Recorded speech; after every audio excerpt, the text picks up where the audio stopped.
Ada yang anaknya nikah, kita ikut datang mendoakan barakallahu lakuma wa baraka alaikuma wa jama'a bainakuma fi khair. Anak kita belum nikah-nikah, usianya sama-sama satu sekolah, sama-sama satu kuliah, sama-sama taman udah kerja. Tiba-tiba dia duluan ketemu jodohnya. Kita ikut senang, tetap datang undangan, ngomongnya baik-baik. Kenapa anak dia yang nikah duluan? Sudah begitu tertulis dauli lauhil mahfuz. Ini sekarang banyak orang salah ngomong. Itu teman anak ibu? Iya. Sama-sama satu kuliah, satu TK, sama-sama kerja. Betul. Kok dia duluan nikah? Iyalah, dia pakai pelet. Itu Pak Andi teman bapak? Iya. Sama teman kecil, sama seumuran, teman sepermainan. Kok rumahnya lebih besar, lebih bagus? Iyalah, dia pakai tuyul. Ini orang tidak ikut senang melihat kesenangan saudaranya. Kita mesti ikut senang. Iya, Ustadz Somad senang. Ustadz datang disambut langsung dibawa naik ke atas. Memangnya di atas tadi ngapain? Cuman mau foto. Kalau di bawah terlalu ramai. Tidak ada apa-apa, tidak ada deal-deal politik. Iyalah Ustadz Abdul Somad begitu datang langsung disediakan kursi. Ini sampai tausiah. Begitu selesai saya turun lagi. Ini kursi bukan selamanya, cuman 2 periode. Jamaah yang dimuliakan Allah Subhanahu wa ta'ala, tidak ada yang kekal abadi, maka yang abadi hanyalah persaudaraan kita. Yang abadi itu apa? Antara aku dengan kamu, bersama di rumah Pak Andi, bertetangga di surga insya Allah. Masya Allah, tabarakallah. Almar'u ma'aman ahab. Orang akan bersama dengan siapa yang dia cintai. Hari ini kita bersama karena cinta, dan cinta kita karena Allah. Maka kata Allah nanti di padang mahsyar, ainal mutahabbuna bijalali, mana orang yang dulu berkasih sayang karena aku. Allah cari kita untuk apa? Azilluhum tahta zilli yawma la zilla illa zilli. Aku mau beri mereka naungan. Pada saat itu tidak ada tenda. Ingat, tukang sewa tenda pun mati nggak bawa tenda. Kita semua akan bernaung di bawah rasa cinta karena Allah. Maka pada saat ini saya katakan, inni uhibbukum fillah. Aku mencintai kamu semua karena Allah Subhanahu wa ta'ala. Tapi jangan omongan ini diucapkan sama istri orang. Nanti suaminya ngamuk bawa parang panjang. Duh, tadi itu Ustaz ngomongnya begitu. Dalam bentuk jamak beramai-ramai semuanya. Aku mencintai, mengasihi kamu karena Allah Subhanahu wa ta'ala. La yabitu syab'an. Tidak boleh ada orang beriman tidur dalam keadaan perut kenyang. Wajaruhu ila jambihi ja'i'un. Tetangganya dalam keadaan kelaparan. Hari ini kita makan, hari ini ikut senang, hari ini ikut menyenangkan hati orang lain. Idkhalus surur fi qulubil mu'minin. Menyenangkan hati orang. Hari ini semuanya datang, hari ini semuanya masuk, hari ini semuanya melihat. Saya waktu kecil punya tetangga, rumahnya bagus, cantik, cuman melihat dari luar. Semua orang yang lewat seperti ngelihat kucing. Hari ini semua pintunya dibuka, dilihat. Oh, itu tetangga kamu? Iya. Pernah masuk ke rumahnya? Enggak. Ngelihatnya aja dari jarak 1 kilometer. Kenapa jauh-jauh? Anjing herdernya 3. Hari ini Masya Allah, tabarakallah, beruntung, berdamai. Rumput jangan diinjak. Mati susah diganti. Tenang Pak Ustadz, rumputnya plastik.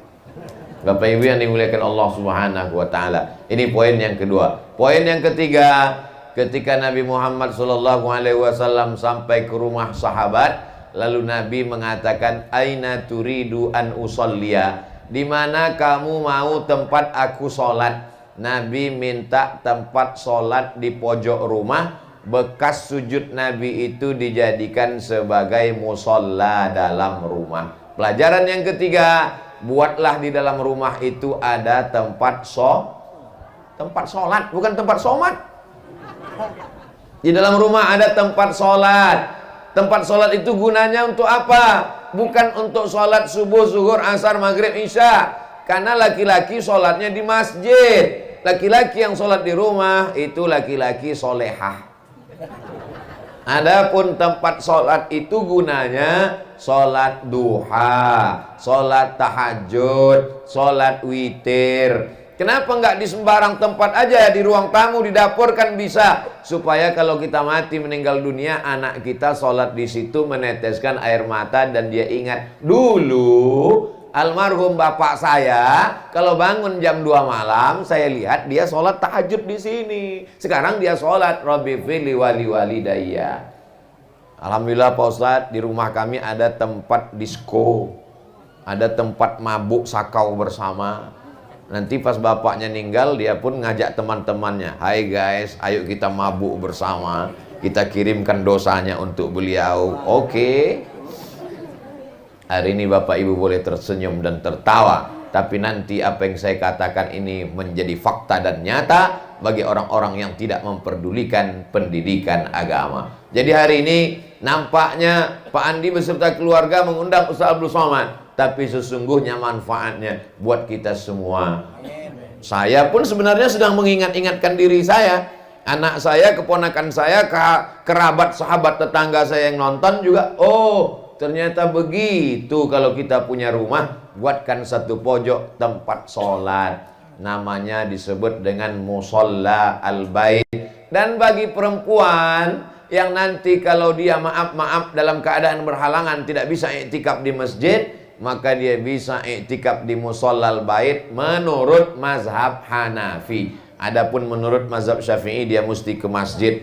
Tapi daripada dia tidak jelas nonton sinetron Korea, naik jantung koroner, diabetes, gula darahnya naik, gara-gara tidak tahan emosinya, lebih baik dia berzikir di rumah. Baca Quran nggak boleh, ke masjid nggak boleh, tapi berzikir tetap boleh. Subhanallah wa bihamdihi subhanallahil azim. Berselawat tetap boleh. Allahumma salli ala sayyidina Muhammad wa ashghili zalimin bizzalimin wa akhrijna min bainihim salimin wa ala alihi wa sahbihi ajma'in. Bersolawat di tempat tersebut maka mendatangkan rahmat dan barokah Allah Subhanahu wa ta'ala. Itu poin yang ketiga. Poin yang keempat, la taj'alu buyutakum qubura. Jangan jadikan rumah kamu kuburan, maka jadikanlah rumah itu ij'alu min ba'di salawatikum fi buyutikum. Sebagian solat zikir-zikir doa kamu buatlah di rumah. Makanya Nabi solat qabliyah, solat ba'diyahnya di rumah, karena kebetulan dekat dari rumah. Begitu beliau keluar langsung ke Masjid Nabawi. Kalau rumah kita jauh, maka kita qabliyah ba'diyah di masjid, tapi kemudian zikir-zikir solawat kita di rumah. Apalagi hari Jumat, baca surat Al-Kahfi di rumah, baca surat Yasin di rumah. Nggak sempat di rumah, di jalan, di angkot Pak Ustadz boleh, tapi lihat-lihat simpangnya jangan sampai kelewatan. Ustadz ngomong ceramah, menceramahin orang aja. Hari Jumat baca surat Al-Kahfi, Ustadz sendiri udah baca apa belum? Sudah.